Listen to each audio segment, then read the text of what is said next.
Hello, hello, hello, everyone. Welcome to Friday. We are here at the Women of Wisdom's segment. So I am excited to get started as you all are coming in. I just want to give you a little bit about who we are and what you all can expect to see today. Daughters of Esther's, or D.O.E. as we like to call it, is an organization developed to empower, uplift, and encourage. In a world that has been successful at keeping us focused on the negative, our goal is to ensure that you remember there is light at the end of the tunnel. We understand that there are layers to you and your healing. So, just like you, DOE is comprised of multiple layers. We have our online Instagram and Facebook page that provide uplifting and motivational quotes, pictures, and messages just to get you through the day. We have our moments of motivation, which are brief motivational messages. And we also plan on taking DOE to the community. But today we bring you our Women of Wisdom, also known as our WOW segment. These WOW segments are designed to evoke real conversation with real people, starting the process of real healing. We hope you'll join us today by sharing your thoughts, your stories, and asking questions. We look forward to hearing exactly what's going on with you pertaining to the topic tonight. And you can actually do that by putting comments, questions, anything that you want us to know in the comment bar. Once you put that in the comment bar, we will lift that right on up. You'll not only see some of your comments, but know that your questions are going to get asked. We encourage you to share and subscribe via our Facebook and Instagram page, which can be found at DOE Empower, and revisit these messages anytime at YouTube when you go to Daughters of Esther at DOE. Today's today's segment is actually one that's very close to my heart. It is designed to celebrate the real superheroes in our lives, and that's the moms. You see, as little girls, we're often dreaming about being a mom, having a family, and even playing house. But the reality is no one tells us the real story behind motherhood. The postpartum depression, the sacrifices, and even the monetary, spiritual, and emotional costs to both wearing the badge of a mom and being in the stead of a motherly figure. Tonight, we have women who are here to motivate, uplift, and encourage you, share their stories, their trials, and their tribulations. And these are some of the greatest mothers I've ever met. So I'm excited to share them with you guys here today. So we are going to get started and hear a little bit about our panelists. I will definitely start. I will go first. I am Aisha Brooks. I am the founder of Daughters of Esther's, which again is the organization that is bringing you this, motherly talk today. I have been a mom for approximately 13 years. And honestly, I can't tell you how long I've probably been a motherly figure in someone's life. What I can tell you is this has been a job that I never saw coming. And I can't tell you that I ever even signed up for. So I'm excited to kind of tell you my journey along the way, but definitely excited to get to hear from some of these great women. Kelly, do you want to tell us a little bit about yourself? Sure, yes. Thank you so much for having me. I'm really excited. Yes, I'm Kelly. I'm a co founder of the Hope Ambassadors, which is a coaching and personal development company. We help Christians to close the gap between where they are currently and where God is leading them. Through our organization, I work as a growth strategist and a purpose coach. So I help specifically ambitious Christian women to start, discover, and monetize their purpose projects. Wonderful. Dion, do you want to give us a little bit about yourself?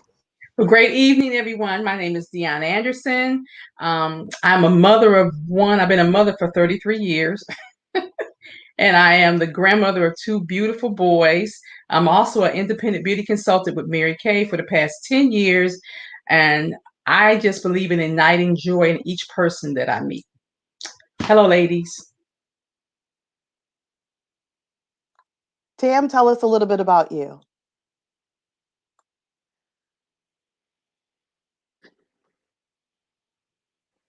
Hello, everyone, and happy Friday. My name is Tamara Gaines. I am a mother of one son, almost 13 also. I don't know if I should say woohoo or what to that one. But I am a native Detroiter. I come from Detroit, and I recently became a Dr. Tamara Gaines. So in addition to my one son, I'm a fur mommy to one little dog, Callie. And I am so excited to be here with you guys this evening.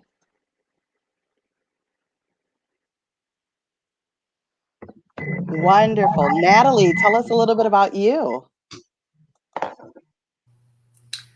Hello, ladies. Thank you for having me, Aisha. My name is Natalie Williams. I am an operations manager at a CPA firm. I am also the owner of Cool Nerd LLC.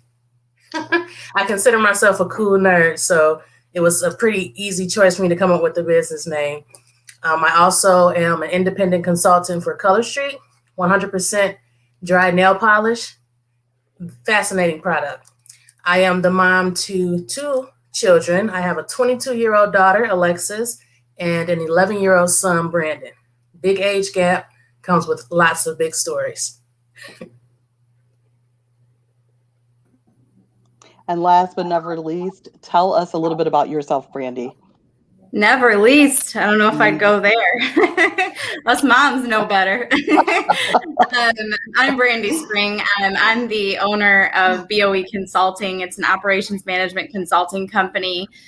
We service areas from everywhere from healthcare to legal to federal technology to just all across the board. So I'm always learning. That's the key to my entirety of my life, as well as my motherhood.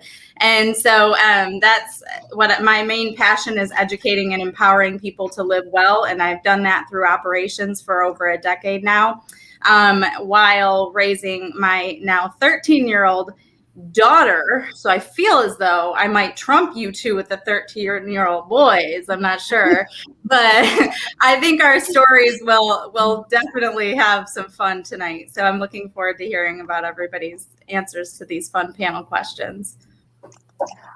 I want to point out, any of us that are going through the current teen years, we deserve a special jewel in our crown.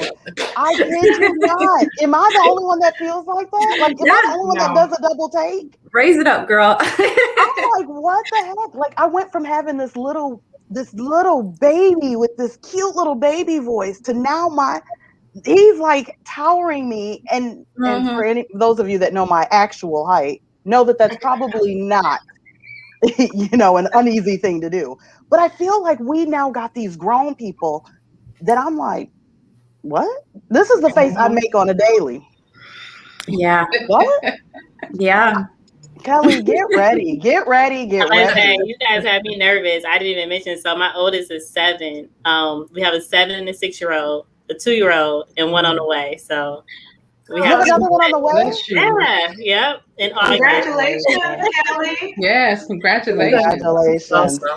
Do me a favor. You know what? Run. For me, it's like it's like this grown up is infiltrating my space. I'm an only child, so not only did I not grow up with children in the house, I didn't grow up with a boy. So this is a learning curve for me. It is totally different. It is totally different. Having a 22-year-old daughter to now having an 11-year-old son, not to mention, besides the age difference, the gender difference, it's like totally starting over. It was totally starting over. Yeah, that's what I was going to say, Nat. I'm like, I don't know about you all, but as women, we grow up and we're like, okay, this is what it's like to have kids because of what we've gone through. When you have a boy, I'm like, wait, what? I think at one point I looked at my husband and I said, why do we fall in love with you all? Like, why? How does this even happen? How does the Lord allow this to happen? Listen, when you all start to see when you have boys, when you start to see some stuff in infancy stage, Brandy, you get to skip this, but there's some stuff that I'm like, get out. Get out. I can't even deal with it. So ladies, I got to know, because this is something that I grappled with growing up. I was very, not going into a past, but it was one of those things where when I grew up, I was never going to be like my mother. If I could be like anybody else, I was not going to have a parenting style like my mother. Not good, bad, or indifferent, right? Like, we just want to have our own identities and not necessarily be, anything like our parents or compared to our parents. I find that I'm probably exactly what my mom, very similar to some of the messaging that comes across. Are there any similarities between your parenting style and your parents, your mom or your guardians? I would say I am. My mom was very laid back, very kind of just. I don't want to say let me do what I wanted, but because I would say I was a good child, if you will. I was passive. I didn't talk a lot. I was probably a crybaby in many people's eyes. Um, and I feel like I'm totally different. And it is not what I prepared myself for because my son has always been pretty active. So I feel like I'm always on. I'm on edge. I'm just like on. I feel like, after her raising me, she got it. She was lucky. Mm. Yeah. Yeah. I can't say my mom is lucky. I have a sibling, and I think all of that came from that sibling. So I, like you, Tam, very closely walked on water. There was a couple of misses here and there, but I was pretty good child. What about you, ladies? What do you all think? I think I'm definitely turning into my mom. Like, Really? without a doubt, without a doubt. It's so funny though when you look at the grandparents because they're like totally different with the grandkids than they were with you. And so my mom is just like, which is good. Like she's such like a voice of reason, and she's all like giving me stuff from like a childhood, like developmental psychology perspective, and I'm like, what? But it's been helpful like now to be able to go back and talk to her. But no, I definitely think like I try to do more of the new school. We try to do some of the new school parenting, but every now and then I'm like, I don't know. Like I think maybe like what wasn't broke shouldn't be fixed. We call my mom Grandma Honey, and so I always joke like, okay, y'all about to make me bring Grandma Honey out because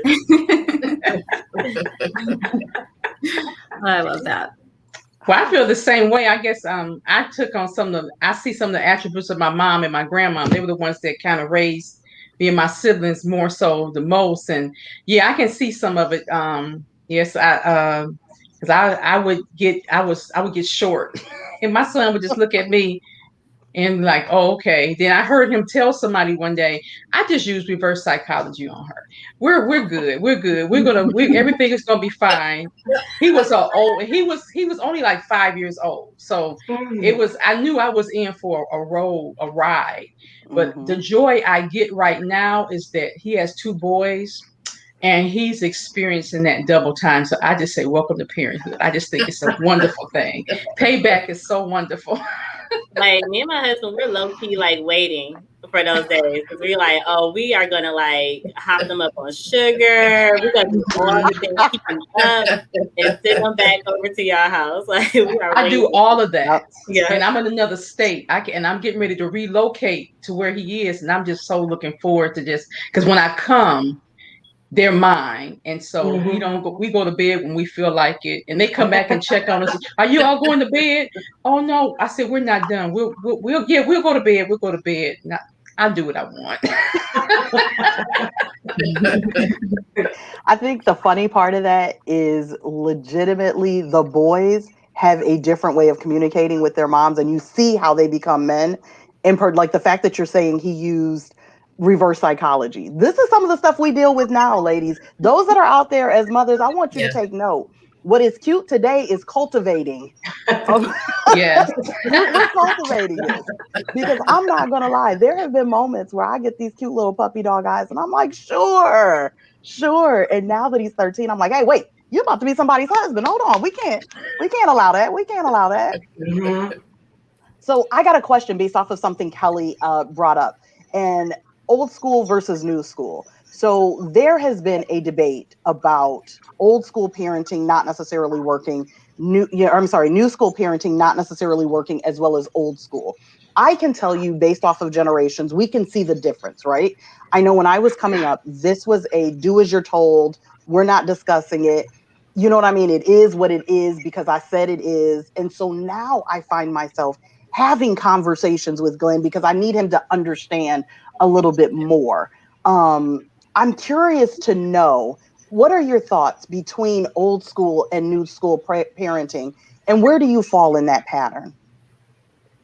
I definitely find myself right in the middle because, being from the generation where you were told to sit down, shut your mouth, stay out of grown folks' conversation, do as I say, because I said so. I was a why kid. I'm still a why. I'm the person who wants to know why. So I had all those questions and they were not always answered, which left me frustrated, which left me trying to figure some things out on my own, which sometimes led me to get in trouble. So now I do have those conversations. I had them with my daughter. I have them with my son, because like you said, I need you to understand why I'm saying no. I want you to understand so you don't have to come back and try to figure some things out. And I know some people still, got to dare the bear themselves and find things out the hard way. But let me tell you my experience and know that I'm always have your best interest in heart. And this is why. I think that having those conversations, other than just, silencing your child, is very beneficial. So I'm not really saying, oh, go ahead, Brandy. I'm sorry. Sure. So I just I'm not really 100% clear as to what old school versus new school is. If I had to guess, I could probably define it. But one of the things that I would say, like, hands down across the board when it comes to the school or type of parenting that has greatly impacted my parenting. And I'm telling you, like, I didn't tell you guys this before, but I've been a single mom, solo 100%, 13 years. I am a very type A personality. Everywhere I go, people ask me if I'm in the military, bless them, but I am not. I run a tight ship. I am that type of person. And so I do everything based upon like values and goals, right? So as a parent, from the beginning, my metric that I put everything up against is it respectful? Is it responsible? Is it fun? And so my parenting style falls around that. If the first two are not, in line, then the third one is nil. Like, we out. Like, nobody gets to have fun if we're disrespecting, if we're being irresponsible. Yeah, sometimes on vacation, the irresponsibility thing pops up a little, ice cream for breakfast. We do some silly stuff. But I think when it comes to the old school parenting style, a lot of times what I think of is like, whether it's discipline types or, like you said, stay out of, parent or adult conversation and stuff. I think there's a balance, right? When your kid is crossing into that line and losing respect or acting out irresponsibly, and just trying to walk all over you to have the fun that they want to have, right? And so that's kind of my way of running my ship, I guess you can say. Yeah. I agree. That's good. I like that. Yeah, I like that. Yeah. That you had. I think for us, we're kind of like I guess we're kind of getting like to be kind of old millennials now. But I think both of our parents probably weren't fully old school, like be quiet, don't say anything. But they're definitely, for us, we definitely had a lot of structure. My parents also have 4 kids. And so at the time, I probably didn't realize a lot of it. But now I'm like looking back and I'm asking my mom a lot of questions, my dad, because they had to have things in order. We had to have structure and things like that just to be able to, keep things moving. And so I definitely think I take some of that. In terms of discipline, I think we're probably in the middle. You know what I mean? I think like Brandy said, like, when they're crossing the line a little bit, and you're like, okay, look, this is not a timeout situation. Like, this is not a, oh, honey, dear, X, Y, and Z type of situation. This is like, let me get you in order so that you don't go out of this house and think that this is the way that you're supposed to act type of situation. Yeah. I think you guys are more what I like to call modified old school behavior, because I feel this hybrid thing going on. Yeah, I think when I look at things, the other day I was joking around with Glenn. He wanted to go bike riding with a friend, and I said, "What time do you need to be home?" Joking. What time do you need to be home? Well, everyone knows you have to be home by the time the street lights come on. Yeah. And I said, so what time are you supposed to go home? And he's like, well, I don't know. You didn't give me a curfew. And I was like, what? I said, I failed you as a parent. How do you not know street lights? But I think one of the things that, to Natalie's point, I'm allowing him to dare the bear on some things, but there is, to Brandy's comment, there is a metric that I really need you to understand. And one of you said something about, when your kids are stepping over those boundaries. There are some parents that do not know that their kids are stepping over the boundaries, and I think that might be another comment down the line, but I'm telling you, there are some people that I don't think that they live by that metric. And so they don't necessarily know when their children are not living by that metric. Tam, did you want to add something before I move on? I know you were going to say something. Yeah, no, I was just gonna say, if we're being fully transparent, Please. I teeter between the two. Some days I wake up this old school day, but I just think that you, again, like Brandy said, you have to know your child because they're human at the end of the day. And they have emotions, they have a voice, and you have to be able to understand how to navigate that with your child individually. And I do think that, although not maybe the form of old school, people need to be heard. And if you suppress that, especially in the day and age that we're in now, it could be, bad for that adulthood stage. So I just think you really need to parent each child differently. I only have one, and because of the one that I had first is probably the reason why I only have one. So you have to just I just think that if I had more, I would really kind of understand that child and not try to raise them as the same person. Mm-hmm. I love it. It's so That's a good funny. point. So funny that you said that, Tam, because something about that boy energy is something so different about it. And I said, if my son was first, he would probably be my one and only. He's a great, great kid. Yeah. But the way boys run you, oh my goodness. Mm-hmm. I think all of us that have boys, that have our boy first. They're the only. Kelly, is your son? No, I have. The So we oldest? have, yeah, it's him, then my daughter, then my son. Now we're having another girl. So we're going to be 2 for 2. I'm like, Hard. teenage years, y'all got me shook because the older two, boy, girl, about 16 months apart. So we're going to be in it at the same time. Yeah, you have what's called Irish twins. You can run, Kelly, run. Don't look back. You won't know nothing. Now they'll find me. Y'all are giving me some good nuggets because I've got to ask you another sidebar question before I go into the other question. My other question is, Tam says these are little humans. These are tiny humans with voices. And if I can be honest, I don't think anybody looked at me as a human being when I was a kid. I'm going to be very real with you.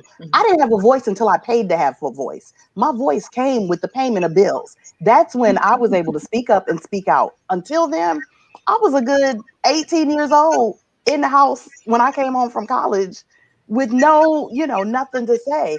So my question is, we often hear that because we have given them so much of here he go, because we have given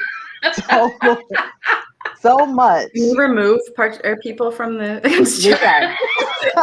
He has been removed, Brandy. Like his comment. Love you, Glenn. Because we have given so much voice or autonomy to these children, I've heard, this is literally a quote, we have given so much autonomy to these children that they have designed cancel culture and they have developed the opportunity to get a trophy whenever they've participated. This was actually made during a Parent Week article that I had read. And so how do you ladies feel about that? Because when I was growing up, I was in sports. I never had a participation trophy. I never had a participation. We were at the beginning of that. So you tell us, Kelly. You guys started this. You all had I think we were at the beginning of that. Yeah, I played t-ball and I was out for the whole season with the measles, and I got a trophy at the end, and I played it. It was like.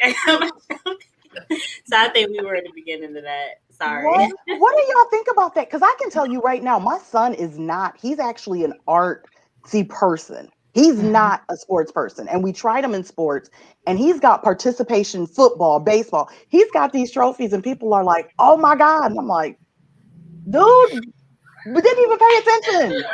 I can speak to that in a little bit of a different way, and I guess it comes from, as a mom, how it impacts us as well. So my daughter is very sensitive, and I think you're right. Boys are tougher at the beginning, and then girls are tougher in the later stages. I've heard that a million times, but it's like the emotional side of a female. For a person such as myself, who maybe I'm not emotional enough. I don't know, but I just think that one of the things that whole everybody's a winner and everybody gets a participation trophy, that whole mentality. Unfortunately, when like we encourage them to actually win, right? We push them and we say, okay, so you're playing soccer. Let's go out and practice. Well, and then you correct them and they become less teachable when they don't have skin in the game, when there's no like, why win? I'm going to get a trophy anyway. Why? You know what I mean? And so they're more resistant to your like coaching or your teaching. And it makes it a little bit more of a struggle, especially now that, you know, she's a teenager. It's definitely becoming a struggle. I know nothing at this point. And so I'm just, you know, I think, and then on top of that, there's social media, right? Well, I am a very, like, I love joking around and laughing and someone said on social media that their parents push them so hard in sports that they, you know, that it's basically abuse. And I was like, I've been the most supportive soccer mom for a person who doesn't know soccer. You know, I learned things like how to help you learn these certain things, but because of the way their minds perceive things from other factors, whether She just muted herself. She's on mute. Oh, she's on mute. oh, there we go. It said the host just muted me. Aisha, you shut me Did down.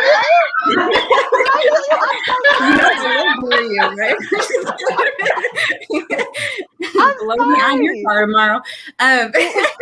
Just kidding. No, what I was getting at is essentially like with all the social factors and all of these things pushing at these kids and their mental health and all this stuff that pops up in their world, us as parents who try to encourage them to excel at things that they put their mind to, and sports being one of those, we get too much pushback because of the everybody's a winner and winning doesn't matter and yada yada. Well, in some effect it does. I mean, it's life. You win some and you lose some. I mean, there's lessons in it all. And so unfortunately, I think that whole mentality, Aisha, has really kind of put parents in a tough spot, because as well, when you go to any sporting event, you're encouraged to cheer your kid on, but then you have to gauge, how much cheering do I do? How much encouragement do I give before I look like I'm too much, you know? And so it's like, and I'm a sports fanatic, so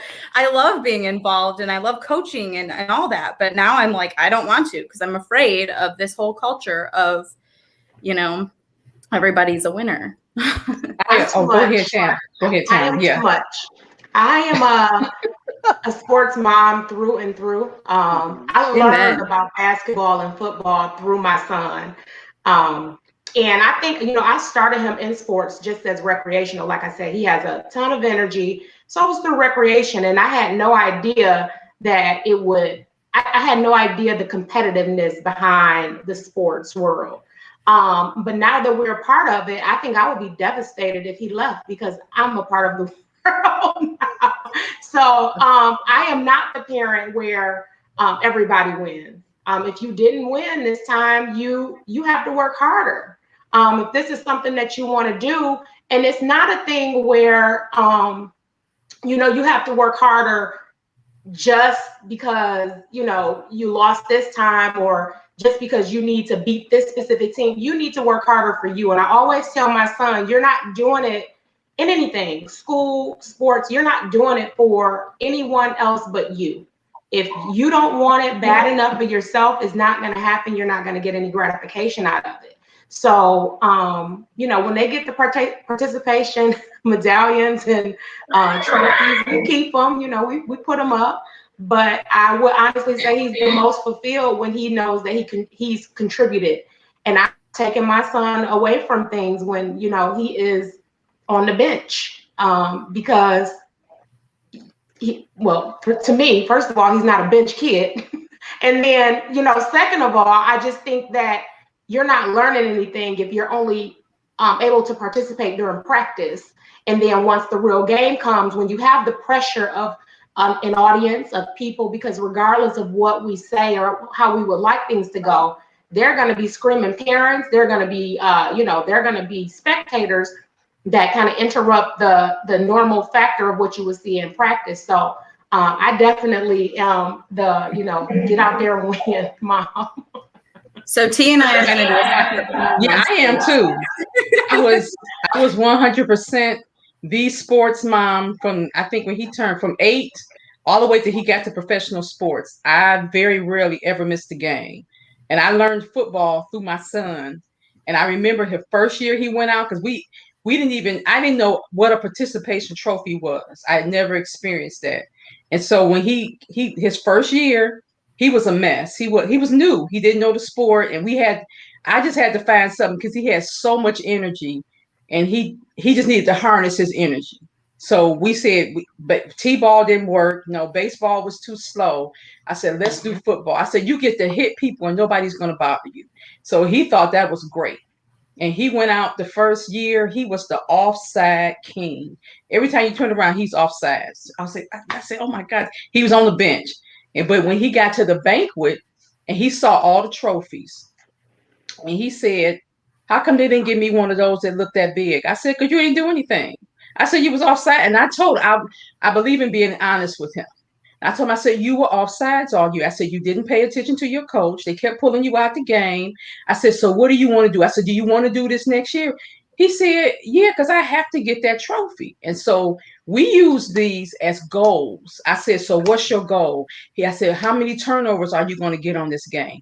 How many times are you going to sack the quarterback? I said, what's your goal in the game? And he used that through his whole career. When it came time in the high school, he said he decided he had to find out. He said, I don't want you to have to pay for my college. I have to get a 4-year scholarship. I said, so what do you have to do? So he mapped out what he had to do. He went online to all the little sports things that rate the players. He knew what his ranking was. He knew everything, but it was a goal for him. And so he's going to sports now with his sons a little bit. He says, might have given out participation trophies. I said, what is that? He said, we're not a participation trophy family. I said, no. I said, but somebody got to get that, but it doesn't have to be us. So I had to find a balance in between because there were parents that were real extreme. I never went on the field. I gave the coach his responsibility. When he came off the field, it was mine. I don't believe in going on the field. I didn't want to be a helicopter mom. I said, no, but I wanted him to know that he had to respect what they were doing. He had to learn. I even told my family, go to the games, do not call his name. Don't be screaming. And they get mad because he wouldn't turn around because he knew, do not turn around because that means you're not focusing on the game. And I had one aunt who was not a sports person. And she was just screaming till she lost her voice. She said, he won't look at me. I said, because he's busy. You could talk to him at halftime. I said, he's working right now. I said, this is really his job. This is his job. That's awesome. Yeah, and so, but he had a goal from the time he was little. He said, I don't want you to pay for college. College is expensive. And I said, well, what do you really? He said, I want to go to the NFL. So he was able to reach that goal. But I think if I had to keep him a balance because I had to keep him in mind to keep him humble. So he wouldn't get caught up in thinking like, because he had friends. I remember one friend he got injured in a part of the season where all the coaches were looking at the kids to go to college, and it just devastated him. I mean, it just really broke him up. I said, you can come back. They can still look at you. He said, no, it's over for me. And I was like, wow. And I said, because so Trevor had been injured in games, and I said, what we gonna do? We're gonna ice it down. We're gonna go to the doctor. If he tell you can't do something, you're not gonna be able to do it. We're not gonna play injured. We don't do that because you still got to be a whole person. Right. And so learning that and not being the one to push him when I know he wasn't his best or know it could do harm to him. I think to me, it's a big part of being a parent and being there, even if you just, because I flew all over the country because he played in the Big Ten. So I was everywhere. And I think I can count twice that I missed a game, but it was for him. So I made a sacrifice on my part, being a single parent. I said, okay, I'm gonna need money for this whole season.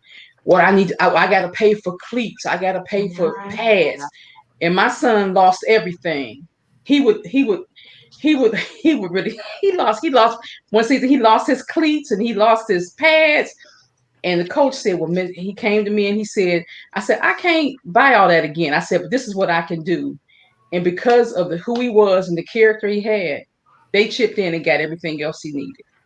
You know, I so think go ahead. I'm I done. think what you're talking about and what you all have said thus far goes into my next question. But I think one of the things that it's important is as mothers, we use this as an opportunity to build character in our little humans, if I can say it like that. Yes. And so from regardless of each and every one, like I know for me, it was I realized that was not his bag. He's a swimmer. That's his swimming. He doesn't do anything competitive because like Tam said, I didn't know that her son was going to be competitive. I didn't know my son wasn't going to be competitive. And so I think a lot of it is really making sure that we pay attention to our children, and understand what it is that they need to get them to the next level. And that's what it sounded like each and every one of you gave us. Now, I have a question. What is the most challenging part of being a mother? What do you all find the most challenging part? I was going to say, I think that what we're talking about with the sports is a great example of the actual challenge of motherhood, which is the balance and finding that balance in the development. And so I think whether your kid is competitive or not, they all get confidence out of like achievement, out of doing their best, out of truly achieving something on their own. But it's hard sometimes to find that balance between encouraging that natural inclination of theirs to like, I want to do the best. And I think that's why kids get disappointed when they don't, or when they don't receive those accolades. I think in the past, the response has been, well, let's just give everybody accolades so they don't feel bad. But essentially, you're taking away the opportunity for them to really develop that confidence.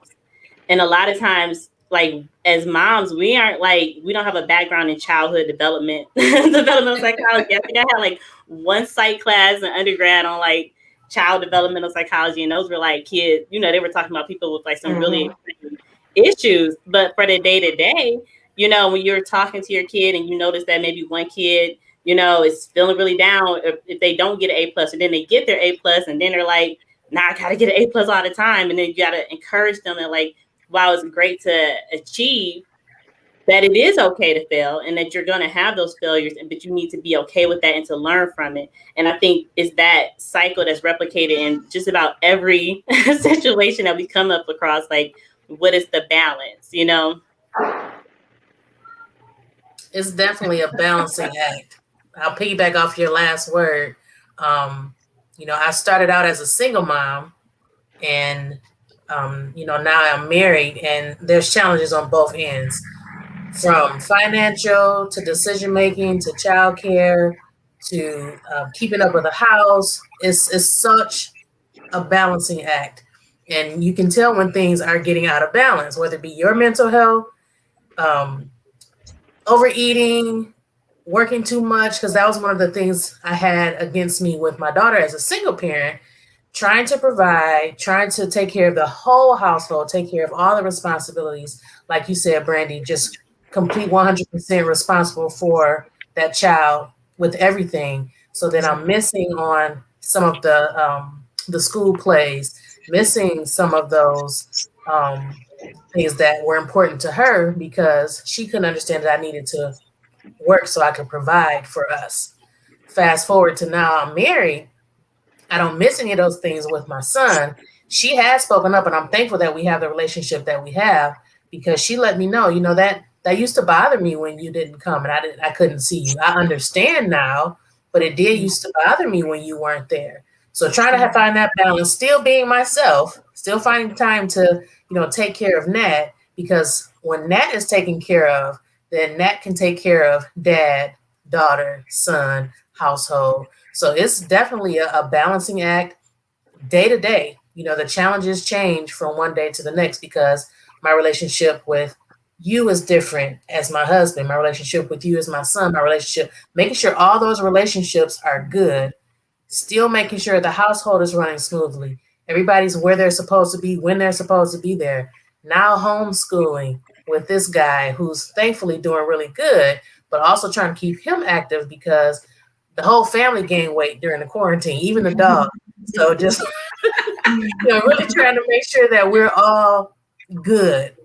And a lot of that, even though I have a husband, it all feels like it's my responsibility because mom keeps everybody calm and put together. When mom's not together, everything falls apart. I can say some things have taken place with my husband when he wasn't 100%, but he's got me to step in.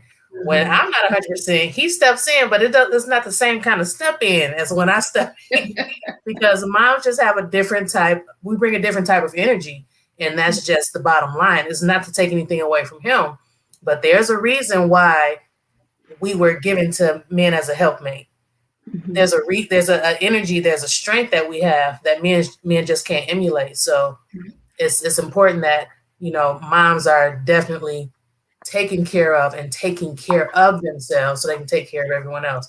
So I would say the most challenging part is just trying to find that balance between everything. I'll piggyback off that and dive a little deeper into some of the things that you said made me kind of come up with my answer, I guess. I think the hardest part for me as a mom, the biggest challenge I have is mentally. I'm always wondering, like, did I mess her up with that? Like, how messed up is my kid gonna be?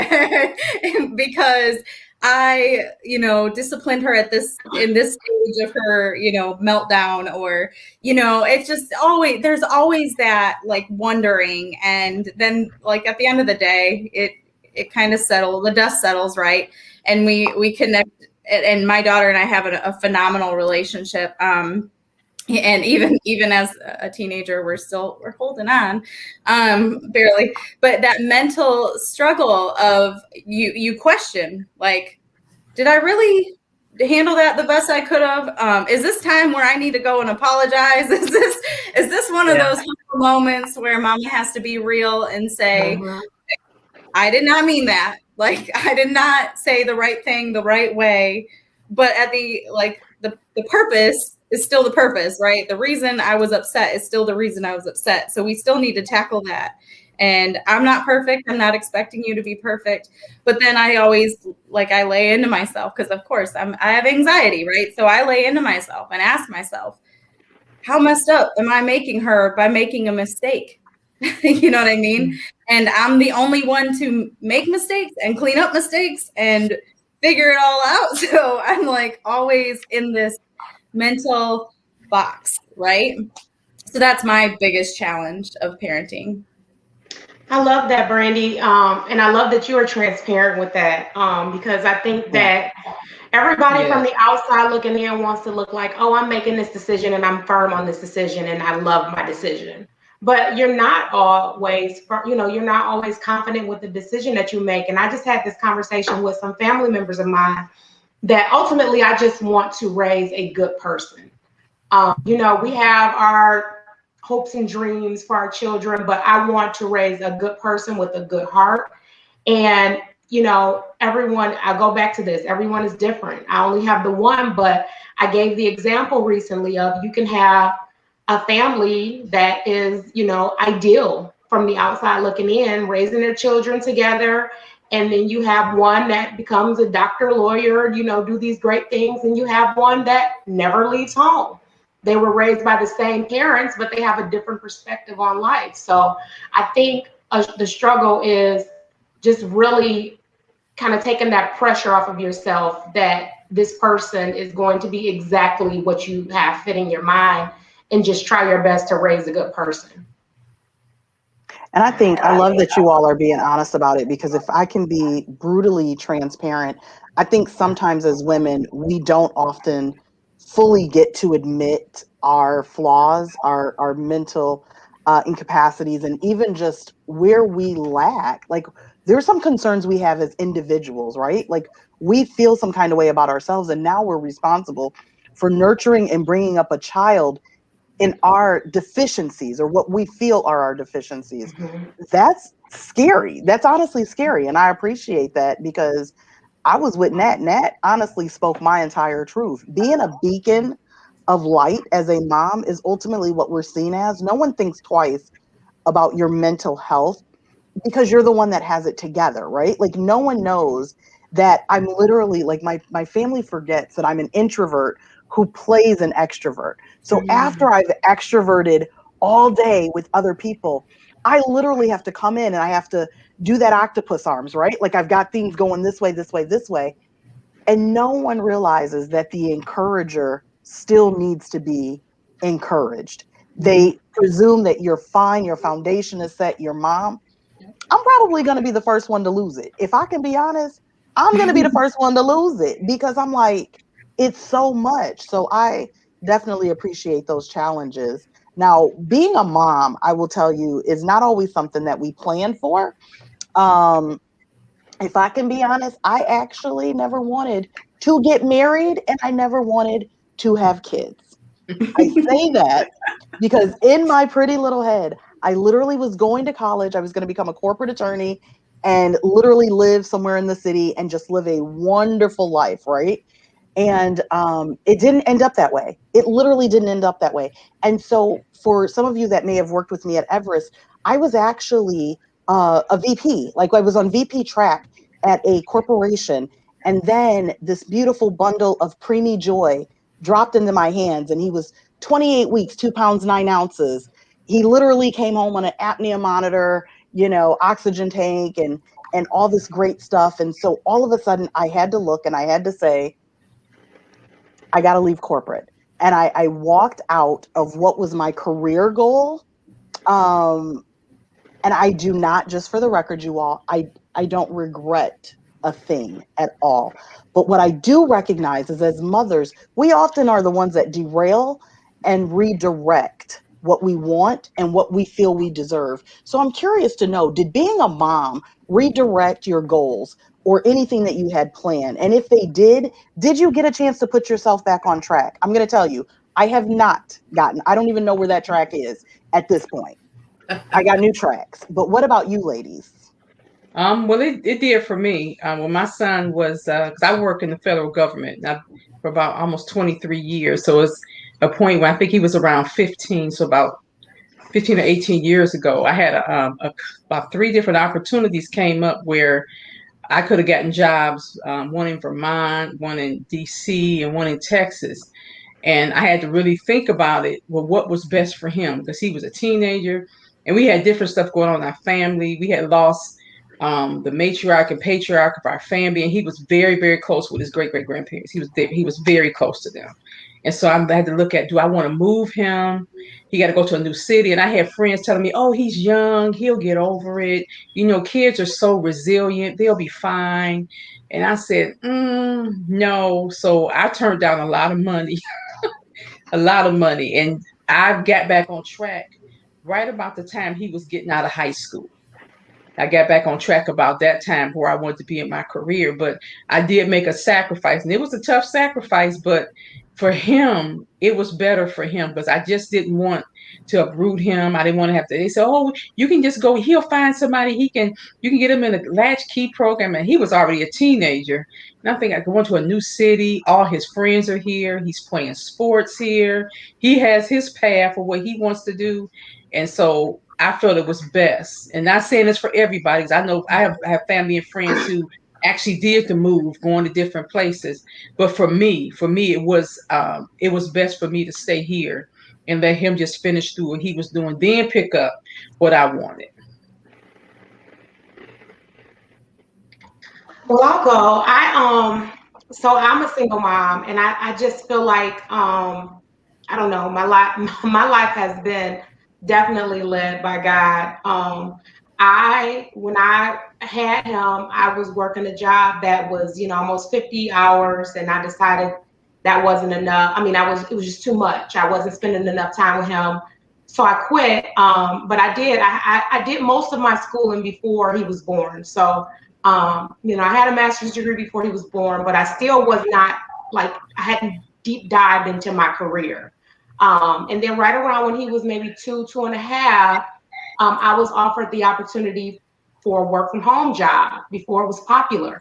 And I worked that job for almost 7 years. So it was almost like, and when I say my life has been led by God, I say that because as a single mother, although I did have the support, I was able to navigate as a mother and almost like, as a stay-at-home mom with a full-time career. So it helped me to kind of identify what I wanted to do, as he got older. And then that's when I decided, you know what, I want to get my doctorate because, ultimately he's going to grow up and I want to keep going with my career. What I will say is I was definitely more career focused. I was like really career focused before he was born. And I don't want to say it died down once he was born, but as I started to, just become more comfortable with motherhood, it was like, okay, this is not all this career thing is not what it's all cracked up to be when you have this little person that you start to put into activities. They have school, like I think, like you said, Dion, maybe not one of you guys said you want to go to their school plays or just the things that they have going on. So I don't feel like I was necessarily derailed because I was afforded that opportunity to work from home. And then I did. I went back to work, and that was difficult. When I had to go back to an office, it was difficult for him. It was difficult for me. And then here we are now, again, back at home. So again, God led for me. I think, at him almost being 13, when I do have to go back full time to an office, he's old enough to, really do things on his own. So I just thank God for the path that I did have being a single mother because it was good for us. It was really good for us. I love it. Anyone else? Yeah. So I think similarly, I mean, God has definitely been orchestrating everything, but my entry into motherhood was not how I expected. We found out we were expecting like a couple weeks before I was graduating with my master's in urban planning. And so my vision of how this was going to go was, I was going to finish my, get into my career, get married, wait a couple years, enjoy my husband, then, have the kids and stuff like that. But it was like not the way it happened. So we found out we were expecting. December, we had our son. January, like 2 weeks, we literally got married 2 weeks afterwards in my mother's like living room. My husband went off to like the police academy. He was away for the first 5 months while the baby was like, then I stayed with his parents. When he got back, we finally were able to move. When my son was about 8 months old, we found out we were pregnant again. And so suddenly I was like a stay-at-home mom. And initially, that was like the last thing I wanted to do because I really wanted to be able to have like a career and have something that was like independent or separately. What I discovered through that, because shortly after that, like my husband and I, we ended up having like some horrible like marriage issues going on. And I just fell into like a depression. I was in like a God, like, why have you forsaken me type of space. And what he revealed to me was like, well, why have you forsaken me? Like, where have you been at? And I was like, oh yeah, like, hey, like, can we, get this back together? And so what had happened was, what I realized is I had put all these different things on a pedestal, all these different milestones. Like, all right, got to get the career, got to get married, have the kids. And when I achieved those things, it was like let down. Not because, I don't love, being a mom, being a wife now, but I had put them in a place where I really should have been putting God in terms of like my expectancy, my validation, my happiness, that type of thing. And so when the marriage issue started, when I didn't have the career, because I would get validated a lot from working and doing a good job. I'm going to be honest, toddlers, they weren't validating me like that. They weren't like giving me accolades. They were like, where's my juice? They weren't like, Mom, you're so awesome. Occasionally, but like, stay-at-home mom was like under the age of 2 was like a mental thing in itself. And so essentially what I decided to do was, instead of like getting help for it, I decided like, I need to start some businesses and I need to like do something other than being a stay-at-home mom. Because again, I was looking for that validation and trying to find something that made me feel like I was doing something. And so I ended up really just getting into even worse state of depression, and it got really bad. So eventually I did have to start getting help with that and really reconnecting with God. But through that, hitting that rock bottom moment is when I was able to really start to reconnect with God. And that's where I was able to find like my true identity, my purpose, the validation that really only can come from Him. And that's when things started to shift. And I started to realize, okay, the mom I am to my kids are the mom that they need. I'm not going to be perfect, but God gave me these kids for a particular reason. So when I would feel inadequate and feel like, well, I'm not like the soccer mom and I'm not like the stay-at-home mom and I didn't want to do that and maybe this was too soon and maybe I didn't have that maternal instinct yet, it reassured me that if I just set into it and just show up authentically as God created me, the reciprocation would be there. The relationship would be there. I just needed to show up as myself and really find that validation from him. So I love that. Absolutely love that. I also was definitely surprised by my daughter.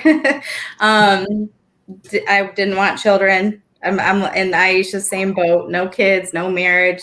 I was a successful businesswoman, or on track to be a successful businesswoman. Finishing my undergrad, you know, I was ready to take on the world. I was what one family member called too selfish because I focused so much on my career and my education to raise a child, and so they tried to talk me into aborting. So I of course said no because I don't even. I'm not going to go there, but that wasn't an option for me. So my whole life changed, and because of a lot of the shame that came along with my pregnancy, I and the abuse that I was under, I actually took a long time to reset, like a really long time. I had to do a lot of shame studies with groups at church and women, especially, where I was able to connect with that were able to give me testimonies that inspired me. And thank you, Dr. T, for giving me your inspiration, because I've been wanting to go back for my doctorate. And I always say, well, when I'm married and I have help, and, you know, that you are very inspiring in that. And so it's, you know, being around people and community that have empowered me over the past probably 15 years, here and there, those moments, those people, those statements, these statements that I'm hearing today, like that stuff that imprints on us, right?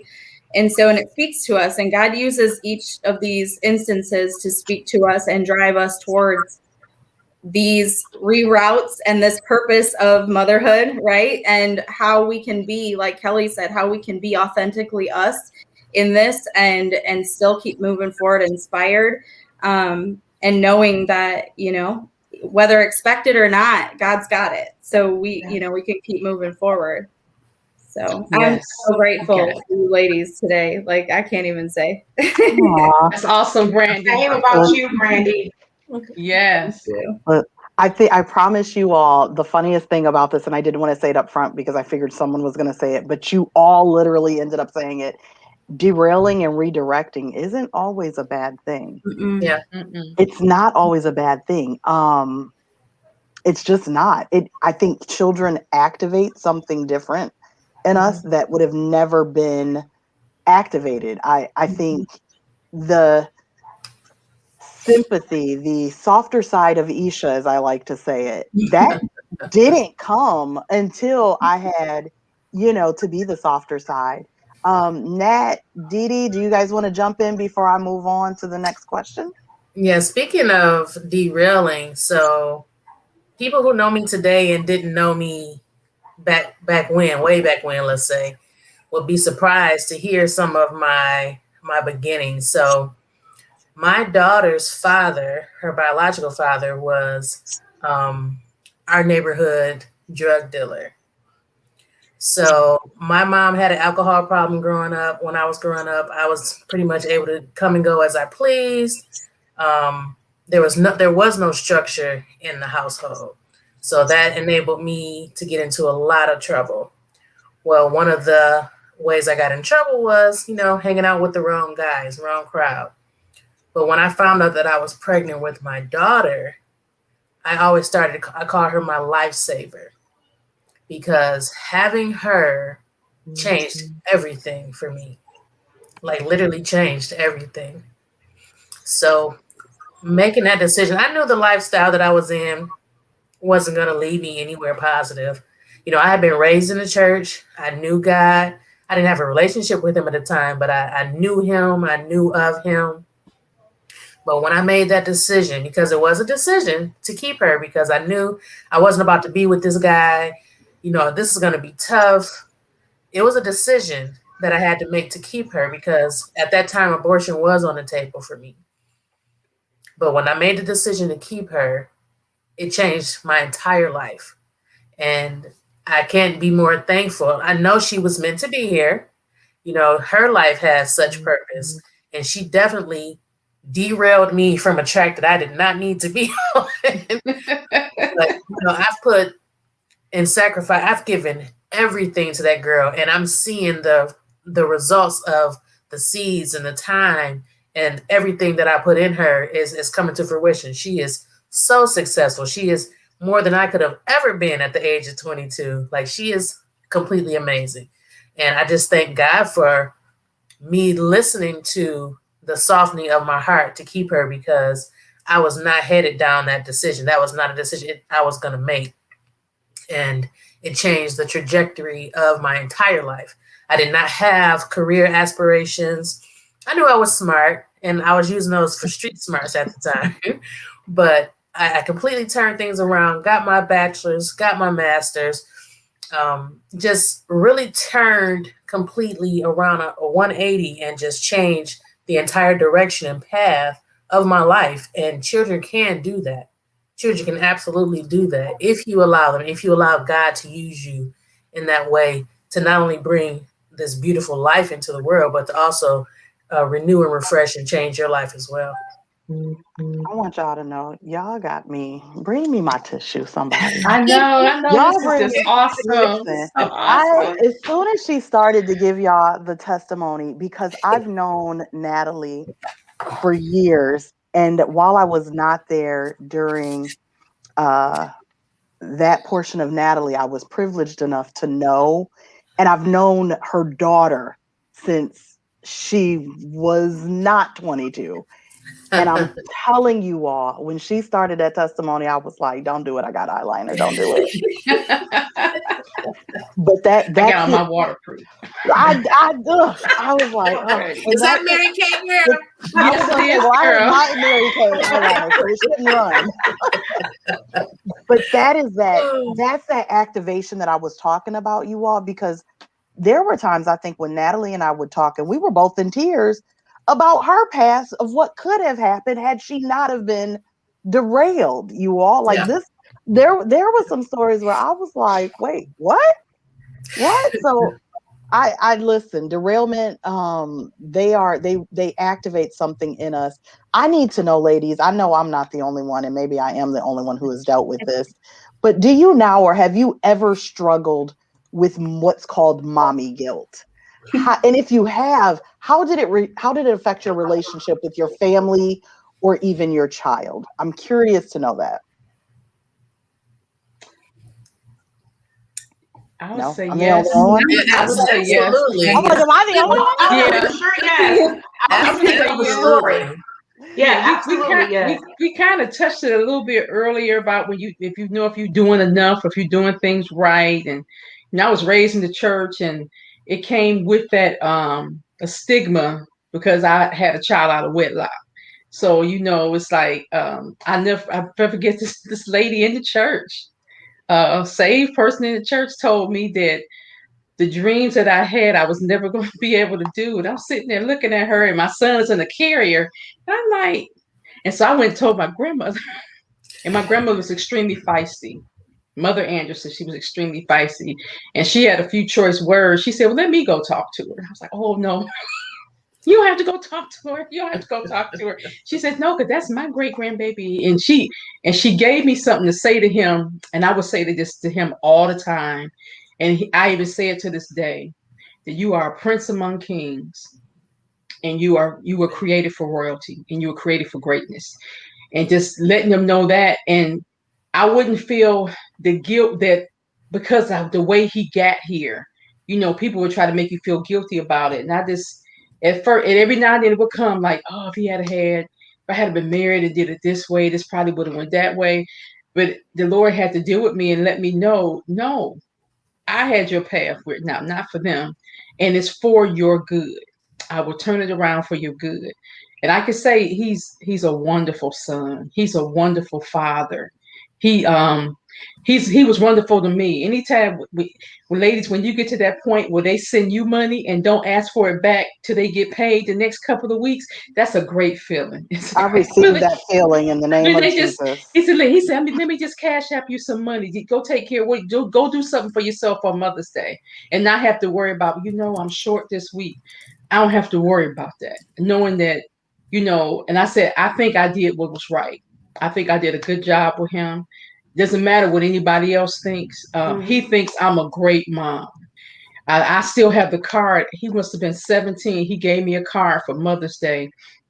And he wrote in it, he said, thank you for not giving me uncles. These names, this mama's friend. He said, thank you for not having all those guys around me, for not having people in and out my door. He says, because he had friends that every time he turned around, it was somebody different. He said, I appreciate you being a real mom to me. He said, I think you was a real mom. He said, if I can, and then I found out if I ever wanted to do anything to get him to stop doing something, he said, I just never, ever want to disappoint you. And I was like, wow. So, if I ever said, you have disappointed me, that he really has done it. And he would literally break out in tears. He'd break out in tears because he didn't want to disappoint me. And I said, I'm glad that he's a good young man. I love him so much. He's a good young man. I thank God every day that I didn't do what I could have done when I found out, because I was in the same boat Natalie was. I graduated high school and I was pregnant.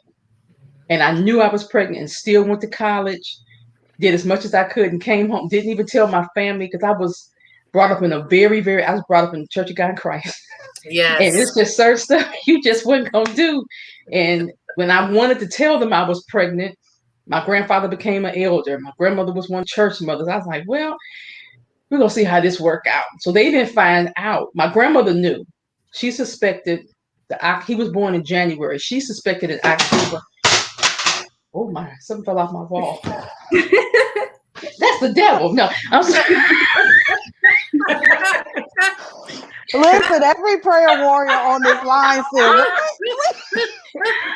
I was like, listen, you see Kelly was throwing hands. She said, But she asked me, she said, are you pregnant? I said, no, I'm not pregnant. And she said, okay. She said, if you're pregnant, you can tell me. I said, oh yeah, I tell you. Because I was just still grappling. What am I going to do? I'm having this baby. And he could have died like 2 or 3 times while I was carrying him. I was a student at, I'm going to make this short, a student at Western Michigan University. And I don't know if anybody's ever been up there, but they have a camp, they have a park they call the Valley. And we stayed up off the, the dorm was up on the top of a road. But our friends stayed in the valley. So to get to the valley, you had to go down this steep hill. We would go down this hill every day. I was the only one that rolled down the hill like 2 or 3 times. I would get out the bed and fall flat on my stomach. I would walk up the steps and I would just fall flat going up the steps. And I'm not clumsy. And I'm like, what is this? And I said, Lord, I'm keeping him. I'm going to keep him. I said, whoever I'm carrying, because I said it was a boy. I said, I'm keeping him and I'm going to raise him. I'm going to raise him according to your word.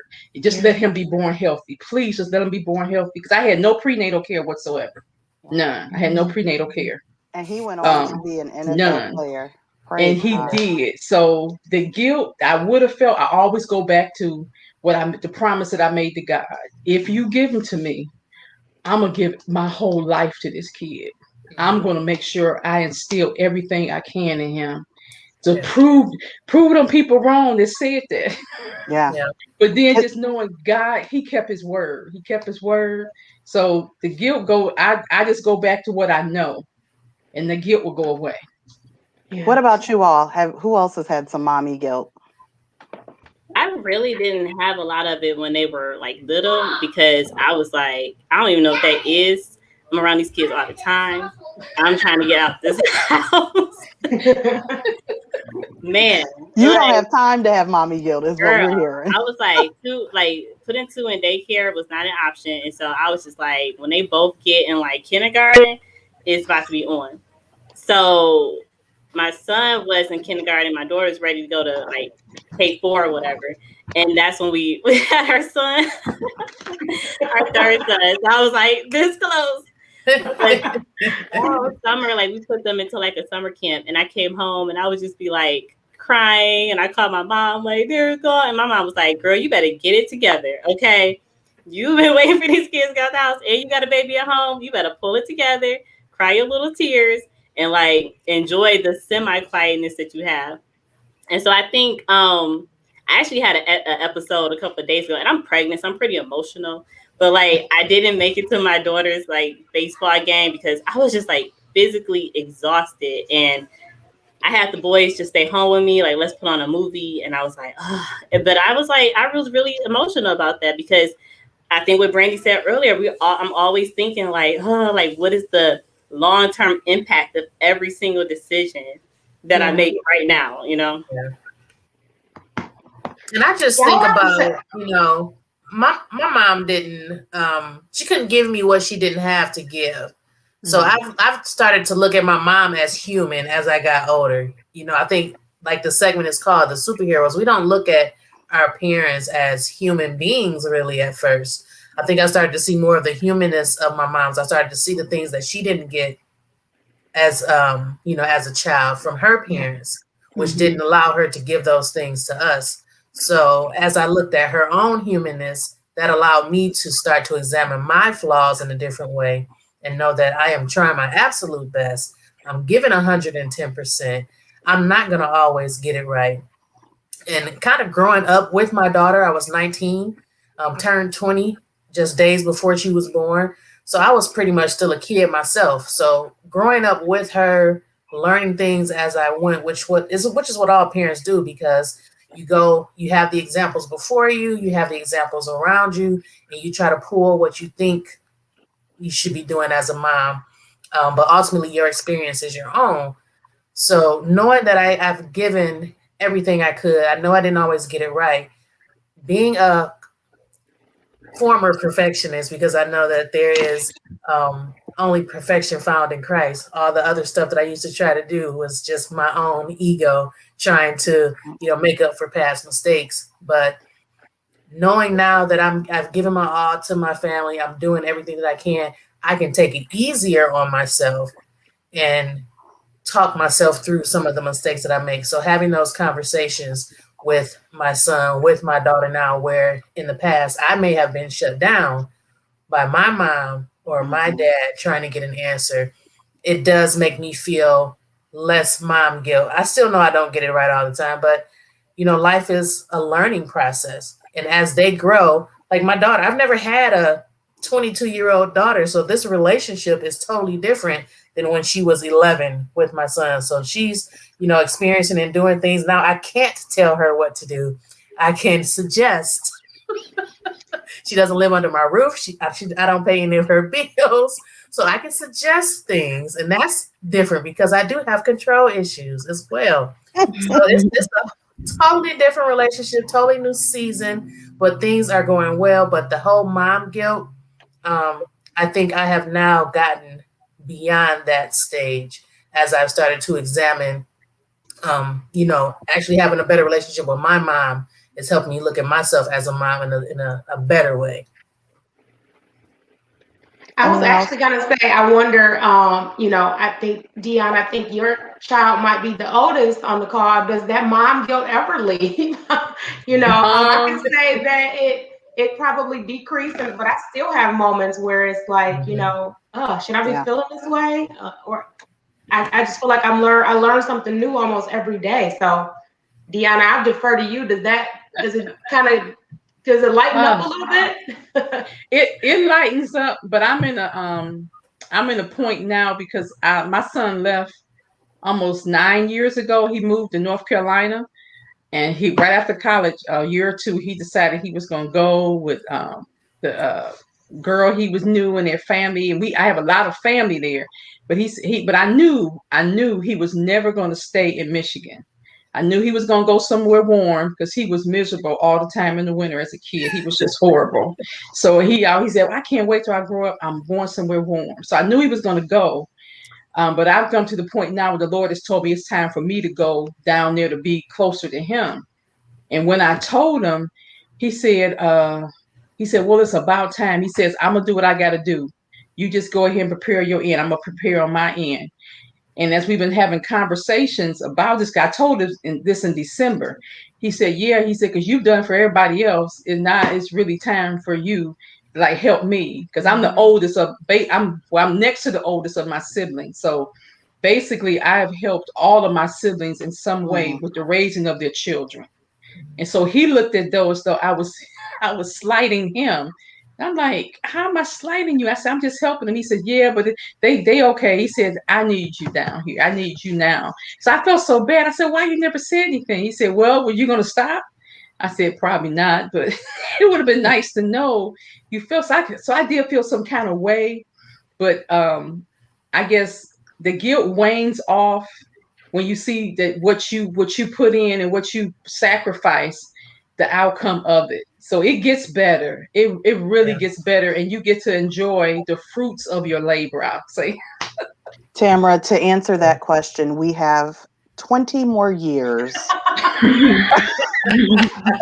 Let me sum all of that. Wait to high school. Ooh, I can't wait to talk to y'all when they get you, high myself, school. and Brandy, we all have 20 more years before we can stop the silent tears and the eating of the ice Wait, cream. your tears are silent? I'm wailing over here. Listen, I have been known, my mommy guilt can get so bad. I have been known to leave the house. Now my family will probably know where I am at and what I'm doing. I will leave the house, drive to an undisclosed location so my tears can reach heaven. Sometimes I'm like, because if I do it here, everyone's going to be like, Yeah. what is happening with you? You can't do that. Yeah, but it's okay. It's okay. It's okay to cry like that here in front of them? It is it's okay. And it's okay to, I would get in the car and just drive. I would get in the car and drive. I thought you meant it was okay to wail in front of because I've got boys and I feel like go ahead. They don't understand me on the comforting side, let alone when I get to wailing. Let's go back to your statement earlier where you said you're raising somebody's husband. So does that mean his wife needs to pull away and drive off to cry? Ooh, that is a great point. Now, here's the answer to that. I think that I give him enough know for all to understand the emotional side of being a woman or how to be thoughtful. Like, I think that I'm raising a very caring young man. Here's where this becomes a selfish mommy guilt moment. I don't know that I really want to be bothered when I'm wailing. That's what I was going to say. Is that more of a self-help thing? Yeah. I think it's more of a, as you're making me say this, listen, you all, this is meant to help, self-included, because y'all have touched me. This has been one of those, I think when I think about it, it's a matter of me leaving because unfortunately, and love him dearly, my husband won't understand. Like I don't know what planet he grew up on, right? He has a mom. She's a single mom. He was raised with women. But there are moments where he's clueless. And it could be the men are from Mars, women are from Venus type deal. But I think for me, I think those are selfish moments. If I can probably be honest with myself, I don't want to be bothered when I wail. But I think it's super important for us to see both sides of that, right? So there's the things that like what's okay in front of our family, our kid, or whatever. And then there's those things like what do we need to do for ourselves and our healing in those moments? And when do we need to disconnect? How do we need to disconnect? What does it look like for us? And how do we not feel guilty about that? Like, you know what I mean? Yeah, I think that I always say that, I think my son will always say, my mom was strong. She worked, he sees the hard work that I do, and try to instill in him. But I always say, he's going to say, but she was a crybaby. Like, you have some of those moms that are just like, oh, my mom never cried in front of me. She was so strong. And, and I think he's going to be like, no, she was a crybaby. She cried a lot. Tim, I think I'm going to be the opposite. I think to Brandy's point, my son has never seen me lose my crap. Like, can we be honest? There have been moments where I've had to just kind of sit down, and I think the silence is what scared him. But I don't know that, I think in my thought of being thoughtful to raise a thoughtful young man is where I think I'm going with that. I don't know that he's ever really seen the what is happening to mom? Like she's like, I don't know that he's ever seen that. But Okay. I will tell you, I might need to think about that. I was But gonna I say, didn't do it as in my much when he was bathroom. younger. I was gonna say I didn't do it as much when he was younger. I would Yeah. go into my my safe space because he was small and I didn't think that he wouldn't understand it. And I even had moments when I was crying and he would cry just because I'm crying. He didn't know what was going on. It's like let's just all cry. But as he's gotten older, I can I can communicate to him better. It's just not a good day. I'm tired. I let him know those things. I'm very as Yeah. transparent as I can say I am with him, at his age. So it's become more as he's gotten older. And then I put my big girl pants on and we're back to normal life. Yeah, I was gonna say me and my bathroom are really acquainted. That's my place where I go, just lock the door and just cry. But like they're older and they're getting smarter. So when I come out, like my daughter's like, "Mommy, why are you crying? Like what's going on?" Or like my son. But honestly, I would say in the last year or so, I've been really working on being more vulnerable around my family. Historically, even as a kid, like as a child, I did not like to cry in front of people. I would go in my closet whenever I would like cry. And my husband, like as an adult, he's like, "Oh my goodness, like you used to go cry in the closet." I'm like, "Yes, like I don't want to let people into that, space. Like you have an emotion, I just want to like have those emotions." But I would say over the last year, I've really been working on that. Like you said, that lose it. Like I've had those moments, like like a few months ago, I was talking to my husband. I was like, I just need to be free to make a mistake, and he was just like, whoa. I was like, I'm working through some perfectionism stuff right now. I just need you to walk with me, okay? But I think that's my mommy guilt, and I think yeah. Letitia, is it Letitia? Letitia is hitting That's a good point. my nail on the head. So let me tell you, I think, way to call me out there, Brandy. Thanks, Brandy. Thank you, Brandy. I'm not invited back. I think, if I'm being honest, any one of you probably can say this about me. I am probably not the most emotional person in general. Like, I am probably just dead face. Like, it is what it is. I don't want to hear it. I'm out. Like, I'm done. I'm just done. And so I am calculated when I'm vulnerable around my family. My wailing goes in my car.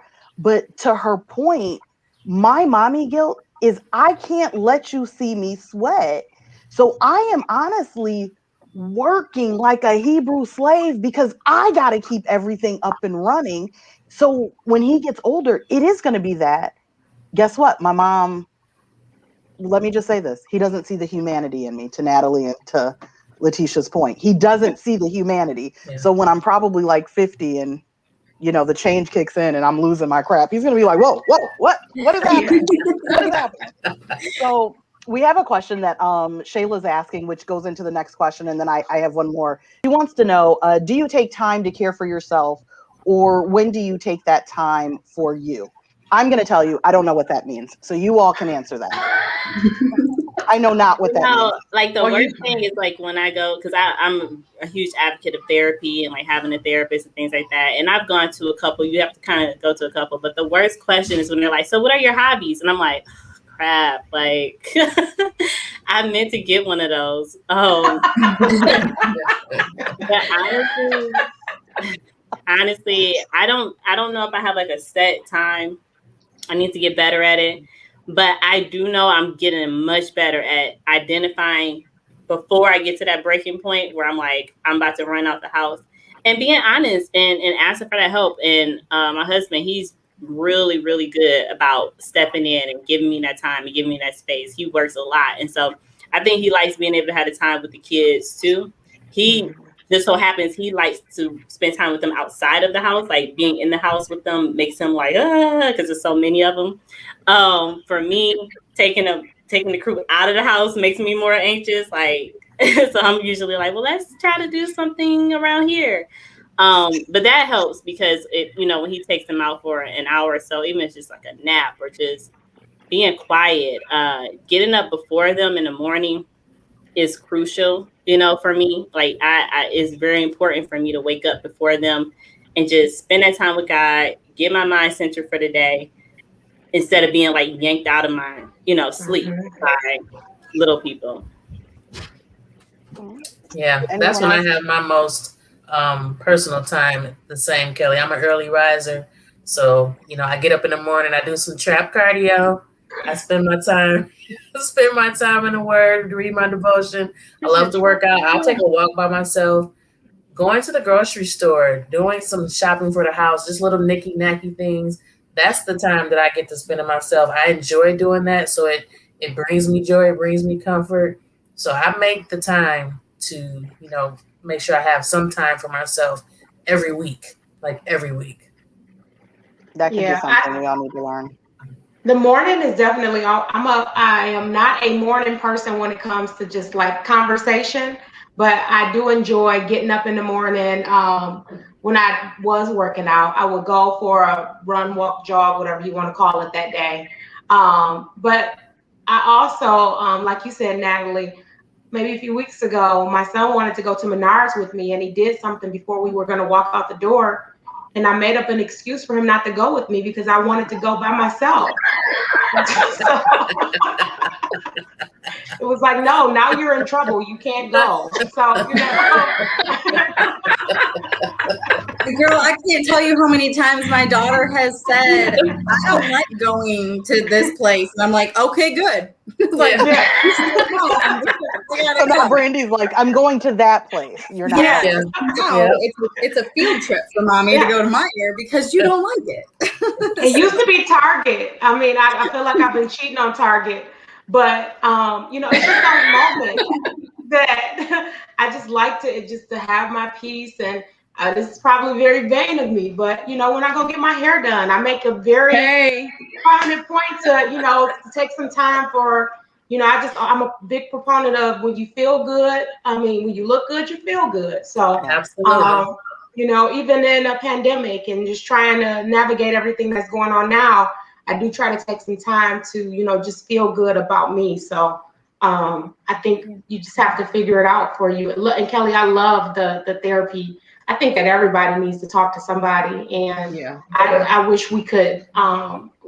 I think we're getting there a little bit, but I just wish that we could instill that in our men. And I think that as mothers, I'm sorry, my little girl. You're a mom. My little girl dog is there. I'm gonna save my comment for later and go on mute.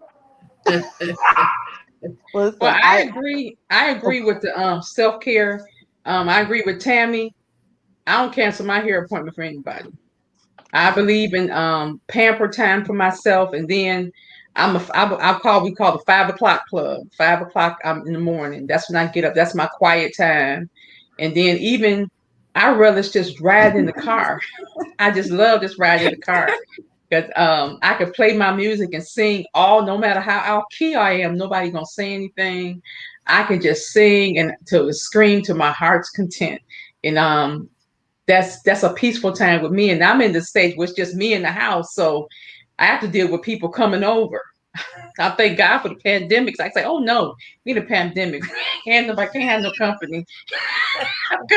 Because I like my space and I've really gotten used to it. So I say, well, Lord, I know he's dealing with me about people coming in my space because I say I want to marry.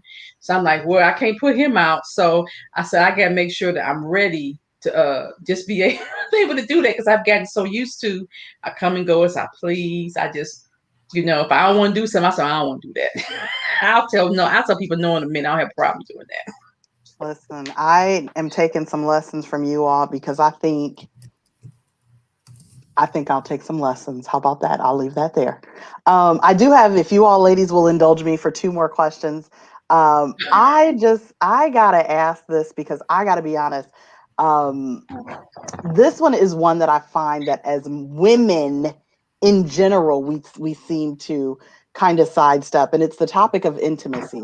How does a busy mother, which is, I guess, is that an oxymoron? Because if you're a mom, you're automatically busy. But how does a mom, or how do you get your groove back, or at least hold on to it? How do you hold on to it? Hold on, let me go get my pencil and paper to take notes. What is that? What is that? Right. I was ready to take notes from y'all. Randy said, hold that thought. Well, I think we need to be asking Kelly. She's got 4 kids now. We need to be asking Kelly. Kelly is the last person I want to ask because I'm not Yeah, 'cause trying she to having be a back in Kelly's position. Conversations, I'm always like the anomaly in these conversations. I'm like, yeah. Yeah. Listen, I don't know that I want to be in Kelly's situation. I want to know how Kelly keeps the spark. If we could do that, I'm just not trying to be back on these lives. Like, let me tell y'all, I don't want to be back up here. Y'all gonna see Facebook posts. The Lord is in the blessing business. ... I'm not trying to get pregnant. I'm just trying. How do we? Because here's what I feel happens. And this could easily be me. And watch, I'm going to be on punishment because y'all know I'm talking way too much about this. Here's the thing. I feel like when you get married, that's an automatic stuff starts to dwindle, right? Because you get busy or you have the potential to get busy. When you start to have kids, you just become tired. Like, I'm tired. How do you maintain even a little shred of get your groove back? Yeah. Oh, none of y'all know? Well, I'm gonna say so I'm always like I'm an anomaly in these conversations because I don't feel like I really lost my groove, clearly. Praise God. But I will say, so the desire is there very often. But to your point, physiologically, the tiredness, just the, disconnect there. For me, I think it's more so important to figure out, like, maybe what time of day are you at your optimal, energy. And so a lot of times we just assume that has to be at night when the kids go to sleep. But that may be when you're just like, I don't really want to talk to anybody. I don't want to be touched anymore. I don't want to like do anything. But maybe, maybe first thing in the morning, you may want a little like, sunshine to get your day started off. That may be sunshine. Okay. Sometimes you just have to be creative and really think to, what's going on with you. I will say for me, the challenge probably more so has been like, maybe like getting okay with like my body after kids. When we first got married, it was a shift because now he was seeing me as like the mother of his child. He insisted on watching, during the delivery. He was very involved in the delivery. So I think that kind of was like, whoa. And things kind of shifted when we first got married because it was just like this new, arena, like this new roles and things like that. And that kind of took a minute to kind of break. But honestly, I mean, I think for me more so it's been, I've had to work through like body stuff in the past or, accepting my body the way it is and really appreciating it and feeling confident in it myself.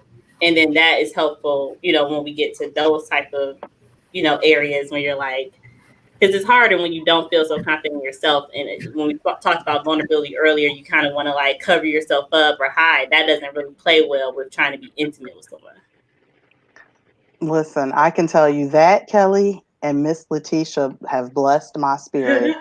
I don't know if y'all saw it. She answered this. She was like, take a nap. There you go. You got to get and when you wake up, that's what Kelly said. You have to wake up, and that'll be when you're at your highest peak of energy. And Letitia was like, take a nap, get up, and get your groove back. Listen, on that note, do we give prizes to he totally won, hands down. Like he totally won, hands down. I mean, if energy is the only barrier, I think you're in a good, you're in a good space if it's just the energy. I mean, we can figure out energy. Sometimes it's other stuff. I was gonna say, I don't even know. I think sometimes when you're a mom, like like you said, you're working through some body things. So your body is different. The perception of you is different. That's the thing. You got to get past the mental of, okay, it's not the same. And listen, I've been 29 for as long as most of you all have known me. I'm 29. I listen, Kelly told me her age, and I said, well, we the same age. And I can't even fight that. I have been 29, and every year 29 has gotten harder every year. So I'll tell you, there's those issues that I'll tell you, not being 29. So Well, we I'll appreciate. say this. When I was not like, again, just with my son's age, when I didn't really want, well, I'm not gonna say didn't want to date, but what I wasn't looking for it, and I was so kind of like indulged in him and his activities, that's when I feel like, I got hit on more. And now that I'm like, hey, I'm ready. You can't find it, huh, Tam? Like, I already got my hair done. Like, where they at? Where they at? Some makeup today, and it's like, I don't know.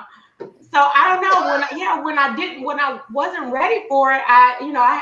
People would hit on me all the time, and I'm not saying that people don't hit on me now, but like, I want to date. I want to, just find a space for me because soon he will be dating and he will have his own space, and I just don't know. So, and of course, now with pandemic and everything, but even before that, I was just getting back into me and just really just ready to dive out there, and it's kind of like, okay, guess I'll wait until the world opens now to try this thing again. So I don't know. That's the struggle for me as a single person. Well, I can tell you, Tam led me into the last question that I want to ask you all because I'm going to tell you, I struggled with this pretty hard, probably more than I want to admit. How do you know when it's time to go, let go versus when it's time to stay? I'm talking about a child's independence at any age. So I struggle because I know he needs to do this and I know I need to raise him to be able to do this. But each of these milestones tend to make me tear up. And I'm like, oh, my baby's eating solid foods. Oh, he's, doing this. So when we hit 13, I was like, I'm okay. I got this. I can handle it. When do you learn to let go? And how do you tell someone or help someone to ease back and not be that helicopter mom? Well, kind of speaking on the topic that I was just talking about, just being ready to date, or well, I've been ready to date. I had a friend tell me recently, because I would always be like, oh, well, Chad, and what am I going to do with Chad? And she was like, you act like he's an infant. You're going to leave him at home and you're going to go out. And it was like a light bulb went off where I was like, well, you know what? Yeah, I don't have to find him a babysitter, So, but that was my own reflection. I had to see that for myself. So, and I maybe needed to hear that. I don't have a lot of tell me, hey girl, get it together. But I needed to hear that from somebody, and now I'm ready. So I don't know. Well, I deal with the letting go. It's stages of letting go. Like Aisha said with 13, when she's talking about her son going to ride the bike, and it's different stages. You don't My have to put stages my was business out here. Tell your story, Dee Dee. Oh, I'm sorry. Wait, no, you talked about the bike early. She forgot. See, I did. He went out, and I just to let you all know, he before he went to go ride with his friend, it was since we're all putting everybody's business out, he went with Brandy's daughter. Brandy's I was daughter. about to say, can I really dig in? Since we all told everybody's business. To that point, what happened was before that happened, he said, I want to go ride. And he went by himself. And I was like, no, I can handle it. I don't need to ride with you. And he was gone. And then with Brandy's daughter, he pretty much didn't want to go into the grocery store. And he was like, I'll wait in the car. And when I got back, he was like, I text Destiny, we're going to meet at 4 and go or go bike riding. And I was like, oh. So I did. I had a mommy meltdown where I called Dee Dee and was like, I'm okay. I'm not okay. But it's stages. I look at it almost like a grieving process. Because when you see them, the first go to kindergarten, then from kindergarten they're going on to middle school, then they get to high school, and or if it's a boy, they start dating girls. Lord, they start becoming into their own person. What age do you leave them at home by themselves? Those little things. That's the part I had to learn to let go. And once something my grandmother had taught me, and I didn't always follow it. She said, you should take 3 trips a year. She said, he needs to take a trip by himself. You need to take a trip by yourself, and then you take a trip together. And I didn't do it for a couple of years. I said, I'm not letting him go nowhere by himself. And then I said, okay, a camp program came up, and he was gone for 2 weeks. And this was before cell phones really were out. So he had to write. I knew he wrote a letter the day he was leaving, and then I got a letter by the time he got back. And he was telling me all his experiences, but I was freaking out. I was telling my grandma, we just got to check on him. She said, "Oh, that boy fine. He fine." She don't raise all these kids, so to her, it wasn't no big deal. But the day I dropped him off at college, I just sat there, and his dad had went up there with me. And he said, "Well, no, he's gonna be okay. We got him in the room," and I'm just sitting there. I'm like, "Oh." He said, "Are you all right?" He just up the street. He was in Ohio, and I'm like, "Oh, yeah, I'm all right. Yeah, But it's those moments, and I don't think you ever really let go all the way. Mm-hmm. I've learned now as I talk to him, we have adult conversations, and he would say to me, "I need you to talk to me as my mom, not as missionary Anderson or not as this other person. I need you to talk to me as a mom." And that was a struggle for me because I was always trying to give him the word every time he did something. And then I would tell him, I pray that when you go out, because I didn't want him to have sex with nobody. So he can't have sex with nobody. He can't have sex. No, he can't have sex. And I would pray, Lord, when he get ready, let him see your face. Please let him see your face so he just won't have sex. I would pray. I said, I pray all sorts of stuff. I prayed nothing be able to happen. I was praying, really praying amiss, really was. But it was hard to see this person that would cling onto my leg. Now they're taller than me and walking into a room, and it's like, I helped create that. Wow. Yeah. Man. And it's like, so you never really let go all the way, but you kind of space that. And it's like, you just gotta, like when she let him go out, let him on the bike, just let him go.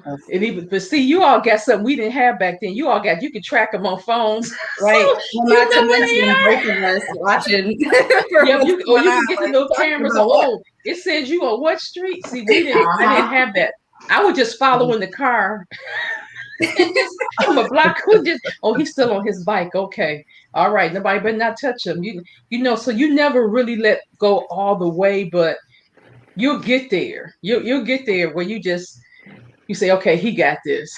He got this. Or even when I know he's doing something and he gonna hit a brick wall, and it's like, he just got to hit his head. I'm like, oh. And he'll call back and say, man, I did such and such. And I said, you did that? I said, well, how did that work out for you?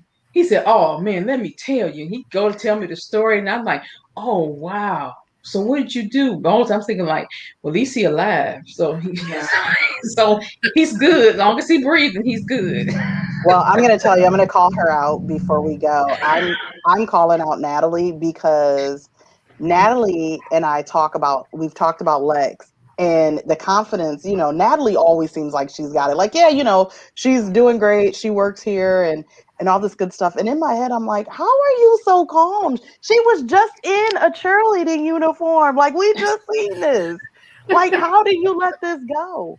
And so I think the confidence in just everything that I'm telling you, when he goes to college, y'all might be getting some calls because I'm not going to be in my car wailing. I might be in the house losing my stuff. It's challenging. It's so challenging. And can I tell you this? As proud as I am of my daughter, as much as she's accomplished, now she's starting to get into that stage where she knows she has a little figure. So she never told me her Instagram name, but mom is a detective. She has yet to fully know my detective skills, and I figured it out. I'm seeing pictures and I'm like, whose child is that? Whose child is that? Because I've never seen you in my house with an outfit on like that. Where are the rest of your clothes? Where is the rest of your skirt? And she's like, Mom, it's tasteful, nothing's showing, but still it's too close. It's too close. So those letting go, and again, like I can only recommend and remind her of certain things, but that letting go is all, it all comes back to a balance, because if you hold on too tight, they're gonna try to sneak and do things and end up in more trouble, or end up hurt, or in situations and not know how to get out of them. So you got to find that right balance to allow them to experience things. Let them know that you trust them.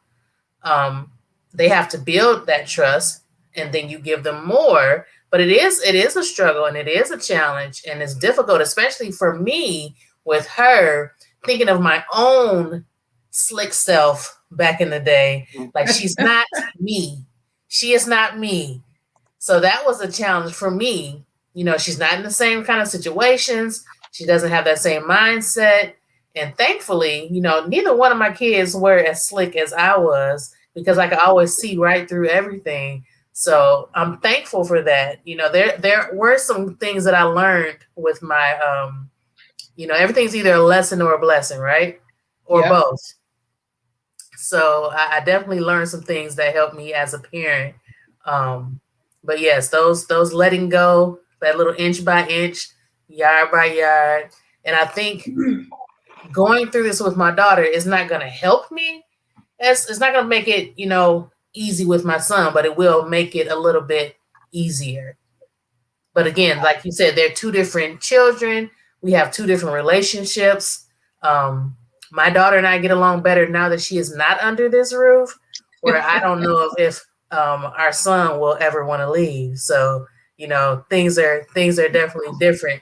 As a single parent, I didn't always have for her. Now, as my husband and I, we can provide more for our son, and she's like, he's got it good. I didn't even know what a Starbucks was. I didn't know what this was growing up. She's like, he's choosing a tropical smoothie, and it's normal to him. He's entitled, and he doesn't even know it. So she's got her own opinions of how good he's got it versus how things were when she was, growing up too. So it's funny to hear that dialogue between them, but it's definitely a balancing act. I love it. Ladies, I want to thank each and every one of you. You all have imparted wisdom, not just to myself, but to the viewers. Before we go, I am actually going to start, as we are going to round robin rather quickly. I just want to end on some words of wisdom.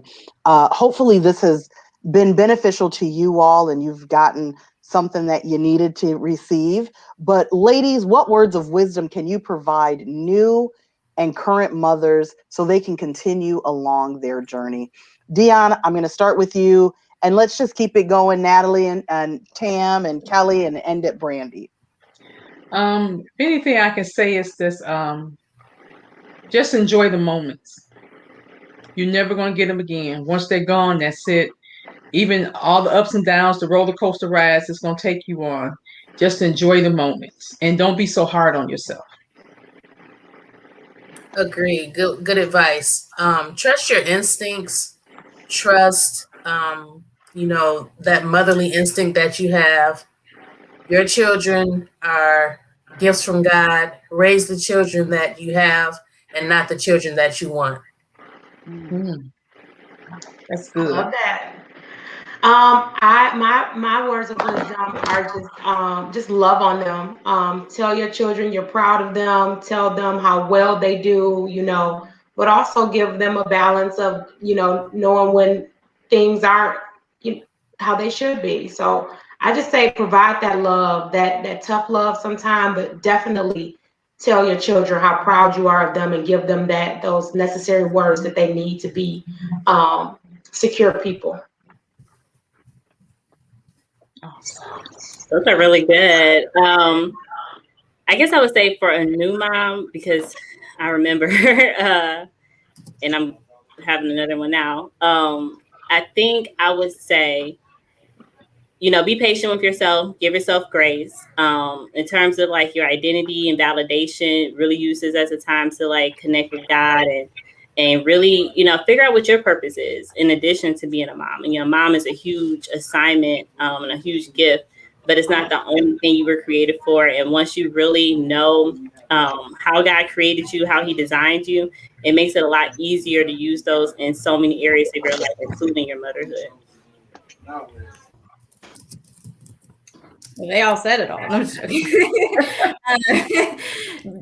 joking. I would just end with be that safe and stable place that your kids can go to, and be authentically you, right? Like Kelly was saying, find out who and what that is, and let your kids see that that's part of life. Like, we don't figure that all out as a kid, and they're not expected to. So in their journey, as they're figuring out who they're going to be, as we let them go or don't let them go for some of us. And then in the process, we're that go-to place for them. Obviously they have their prayer, they have their personal time, and then they have their mama, and always be their mama. And like Tamara said, like, love on them, love all of them in their faults, in their successes, celebrate their victories, enjoy them. The journey is amazing if you embrace it. It's not so fun if you spend your time suffering through it. So try to embrace the journey, and it'll be hard, but it'll be fun if you just embrace it and let it be. Thank you all. I just want to thank each and every one of the ladies that has given their words of wisdom, that has been on the panel. You all, if I can share what I've learned from each and every one of the ladies here, it's okay for you to take off your cape every once in a while, because you're human and you also need to be tended to. So I hope that you all have had the chance to not only hear what they've said, but just know, you all, that you are not alone in this. It is not as glamorous as we'd like to think. It is not as glitzy as we thought it was. And you all can make it, because we've had to learn how to make it. So I'm thankful and grateful that you all were directed to this panel. I'm very much so thankful for each and every panelist.